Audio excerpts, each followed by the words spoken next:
débarquent sur la plage, une douzaine de policiers en équipement complet qui en descendent et qui investissent le bâtiment donc, et qui vous mettent pour le moment tous en état d'arrestation. C'est sympa ça. Avant que je délie l'enquête qu'ils vont mener ou pas, hein, on est quand même à Porto Rico, la bavure policière est toujours possible. Ça dépend de combien vous avez sur vous. C'est lui qui a tout.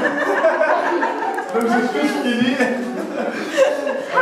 Je vais faire un tour de table pour avoir un peu les conclusions de chacun par rapport à l'affaire. Philippe. Alors moi je dirais presque Joker en fait. Mais... Okay. Non mais je vais juste dire un truc quand même, c'est que la chambre du vieux monsieur, il n'y a pas eu d'infraction apparemment. Donc je suppose que quelqu'un qui avait la clé a au moins participé au crime. Et il y avait deux personnes qui avaient la clé à la base. Une c'est moi et l'autre c'est mon employé. Et comme c'est pas moi... Forcément le calcul est assez rapide. Voilà. Okay. Effectivement, si on regarde les mobiles, c'était quoi? C'était soit la vengeance, la mort d'un de ses parents, ce qui semble assez plausible, ou soit une hypothétique carte au trésor, ça c'est moins plausible. Parce que ce soit le riche pétrolier, je veux dire, en soi il est déjà blindé, donc il n'y a aucune raison qui tue quelqu'un juste pour des sous.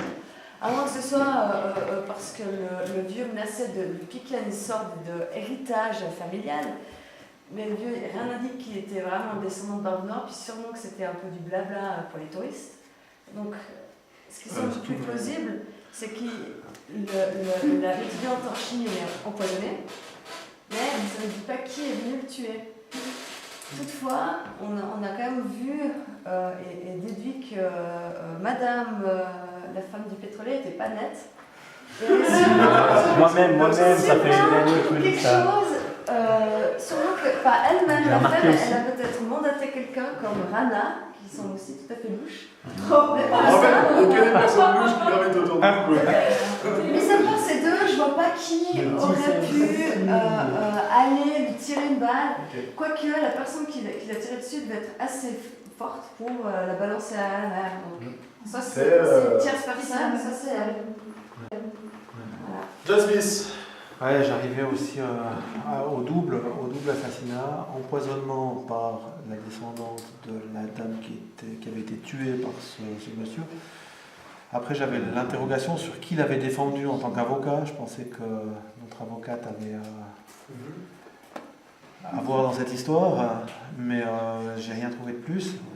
Et puis par contre, si après être empoisonnée, elle a été tuée par balle, et que le corps a été jeté, la personne forte de la partie, c'est Vladimira. Michaela. Merci. Je pense effectivement que, parce qu'on sait que la chimiste a passé une nuit avec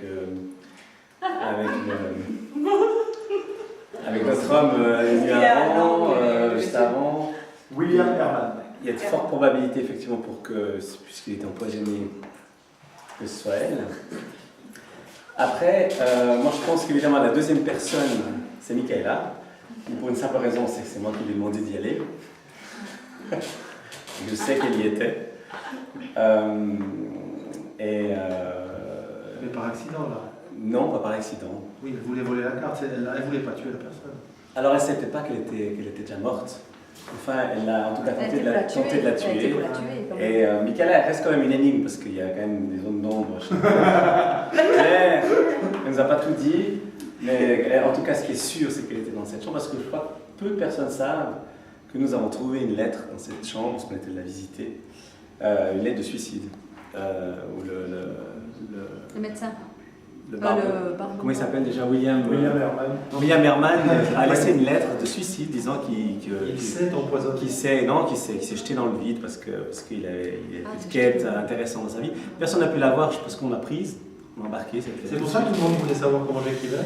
Mais voilà, parce que c'était l'écriture de Michaela.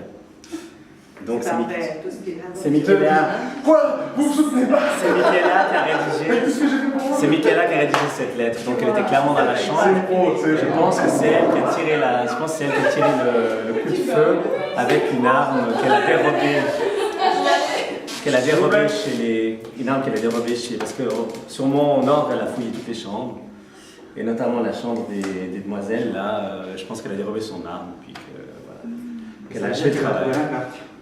Alors, je n'aurais pas réussi à savoir, pourtant on a essayé de même la dénoncer aux flics. Merci. C'est mignon, mais pas trop.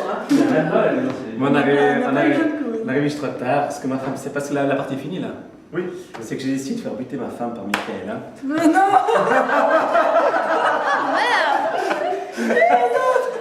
Ah bah ouais.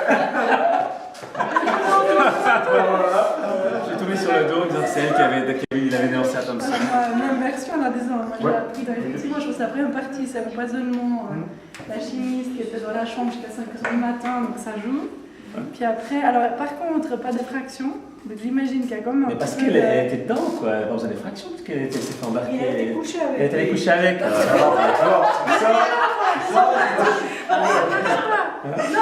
pour la deuxième partie.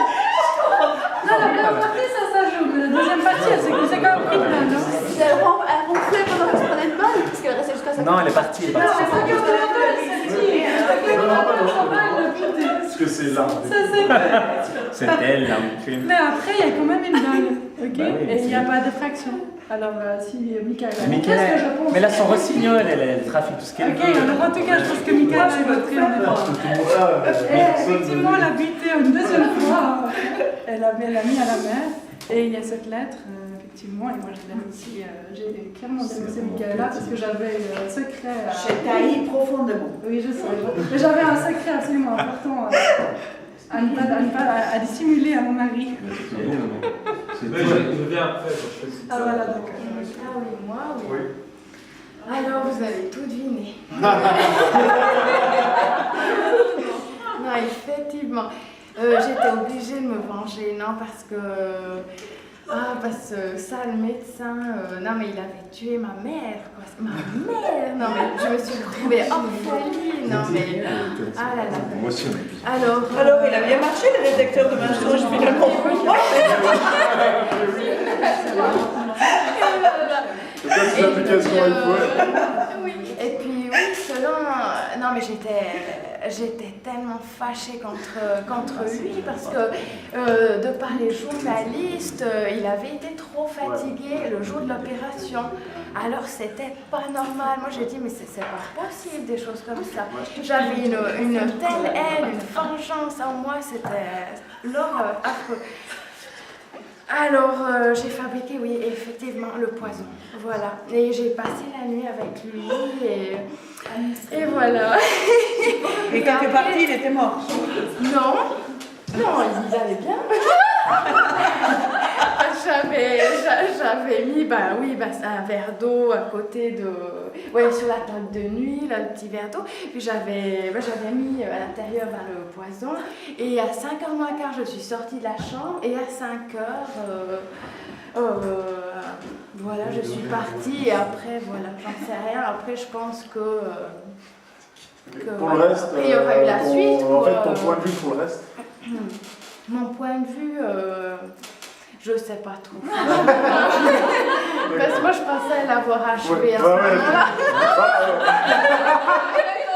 Alors moi, je suis très surpris de toutes ces conclusions parce que moi, ma mission, c'était de trouver la carte. Alors, j'avais aucune idée qui l'avait tué, comment, je savais rien et je voulais rien savoir. J'ai cherché la carte partout et j'ai rien trouvé la carte. Alors, je suis très préoccupée à propos de la carte. Ah oui, on peut dire que tu as retourné ciel et mer. Hein. Ah ouais, vraiment, j'ai rien trouvé. Et je suis étonnée que toi, tu l'as trouvé, même que le détecteur de mensonges, il avait découvert ça, mais moi pas. Mais c'est très intéressant de savoir que chacun, il a trouvé une partie de la vérité. Quoi. Ouais. Après, je vais vraiment décrypter le tout. Ça, pour moi, juste une chose, pour moi, c'est un peu bizarre parce que c'est la première fois que je fais un jeu de rôle où on joue pas en équipe. Alors en fait, le problème c'est ça, en fait, en murder party, c'est que tu joues en équipe, mais il faut savoir jusqu'où tu es en équipe. C'est-à-dire qu'il faut savoir donner ce qu'il faut pour récupérer les informations que tu veux, mais pas tout non plus. Tout à fait, j'ai trouvé ça intéressant parce que je suis habituée aux Donjons et Dragons où on fait tout en équipe, ou pratiquement. Et... Ah, mais il y a toujours un voleur du groupe. Oh, bien sûr, ça c'est clair. Mais je veux dire ici, c'est vrai que si on aurait été un peu plus franche, on aurait arrivé à la conclusion un peu plus vite. Michaela, Est-ce que tu as buté le mec ou pas? c'est toi qui C'est l'as. pas moi qui l'a tué, je Non, vous dis. Non, parce que t'as tiré dessus. Alors moi je pense que c'est Mais je vous ai déjà dit que je peux rien vous dire. Parce que dans la vraie vie, je suis policier, alors on fait des auditions, etc. Avec le bouton électronique, c'est pas la même chose. Donc, quand les gens ils ont quelque chose à perdre, bah, ils avouent un peu plus facilement. Alors je pense qu'il y a eu 3 degrés dans le scénario. Le premier degré, c'est les gens qui sont juste là pour exister dans le scénario, qui sont là pour enquêter ou qui sont là pour créer un peu une histoire. Après, il y a les gens qui sont là, qui sont un peu impliqués, mais pas tout à fait. Et puis, il y a les gens qui sont 100% impliqués. Et puis, dans les gens, bah, il y a le serveur là qui, à mon avis, n'était pas impliqué, de près ou de loin. Le médecin, j'aimais un petit doute, mais à la fin du compte, j'ai dit non. Peut-être par ses connaissances en neurotoxique, etc. J'aurais pu dire bon, mais elle aurait pu me cacher d'autres informations, notamment l'autopsie, etc. Le serveur derrière, j'ai eu un peu des soupçons au début, puisque je voulais assez rapidement fouiller le coffre-fort de la dame à la robe noire, parce que la dame à la robe noire, j'avais une information sur elle, que je l'avais déjà vue, ou que j'avais déjà vu son dossier, rien de spécial.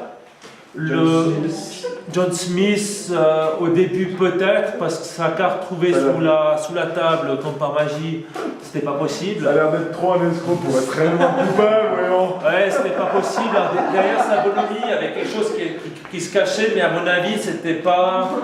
Je voyais pas quelque chose dans la première mesure qui pourrait être dans le mobile. Après elle était un peu trop bavarde ou un peu trop curieuse par rapport au domaine des pirates, mais je voyais pas non plus de trucs. Lui, il me paraissait plutôt comme il y avait quelque chose qui n'était pas net, mais il y avait pour moi, il me paraissait plus être un peu le gros dindon de la farce, il me paraissait. Mais malgré qu'il y avait quelque chose qui était un peu bizarre. Elle, par la suite, j'ai appris qu'elle avait des antécédents par rapport à ses mariages, 3 mariages, je crois, passés, où les ex-maris mouraient tous dans des circonstances bizarres, mais elle a été chaque fois quittée. Alors, suite à ça, j'ai eu une révélation par rapport à une lettre qui a été trouvée dans la chambre du barbu, qui aurait été écrite par elle. Non, c'est pas moi qui l'ai écrit. Elle est ambidextre.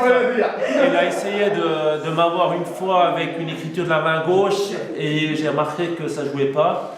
Alors elle a essayé avec la main droite et puis j'ai vu qu'il y avait quelque chose qui pouvait m'amener là-dessus. Donc c'est là que j'ai commencé à me dire, elle a peut-être quelque chose à voir dans l'histoire. Et puis elle, au début, elle m'a raconté cette histoire de maman morte, mais je me suis dit que c'était un peu trop gros au début pour que ce soit ça. Et puis au fur et à mesure, je suis arrivé sur la conclusion que ce soit elle, et puis elle m'a avoué la fin. Donc à mon avis, donc déjà, tuer une personne qui est déjà morte n'est pas un meurtre. Donc je me contente que sur la première phase. Donc l'assassinat par empoisonnement, et après si la personne a été tirée dessus ou bien jetée ou ce qu'on veut, je ne le prends plus comme un meurtre puisqu'elle est déjà morte et puis ce serait atteinte à la paix des morts et puis pas un meurtre à bon sens comme ça. Donc pour moi je n'aurais pas cherché par la suite et puis on aurait pu faire un prélèvement des dépôts de poudre noire sur les mains par rapport au tir si ça s'avérait nécessaire. C'était un calibre russe, il y avait un petit problème dans le scénario. C'était un Tokarev en vanne de long riff qui aurait tiré aussi sur la personne. Voilà. Ça, c'était pour moi.